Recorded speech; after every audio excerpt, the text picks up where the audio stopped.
nous vendrons l'Ukraine si nous la trouvons trop chère. Ces mots choquants, prononcés par l'ancien secrétaire américain à la Défense, William Cohen, soulèvent des questions essentielles sur la position des États-Unis face à la guerre en Ukraine et sur le coût de la liberté. Dans cet éclairage troublant, Cohen souligne que la participation américaine au conflit est souvent vue à travers le prisme de l'intérêt national. Une analyse qui pourrait redéfinir notre compréhension des priorités géopolitiques actuelles. Et si vous voulez rester informé des développements cruciaux, abonnez-vous dès maintenant pour ne rien manquer. Cohen, lors d'une interview sur Fox News, a mis en lumière un dilemme moral et stratégique. Quel est le prix de la liberté? Une question qui résonne au-delà des frontières américaines.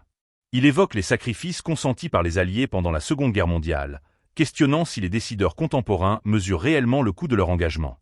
Pour lui, ignorer la valeur de la liberté, tant pour l'Ukraine que pour l'Europe, serait une erreur fatale.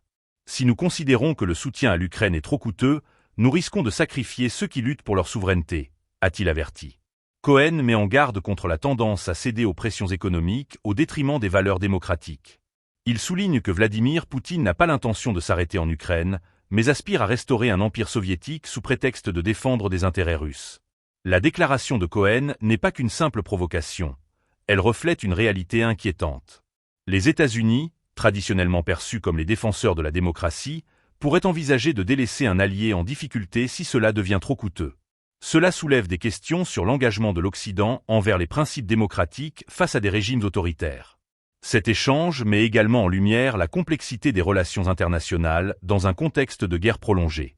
Les décisions des États-Unis sont souvent influencées par des calculs géopolitiques et économiques, ce qui peut compromettre la solidarité envers les nations en lutte pour leur liberté. Cohen rappelle que la violation des normes internationales par la Russie ne devrait pas être acceptée, et que le prix à payer pour la liberté ne devrait pas être mesuré uniquement en termes financiers.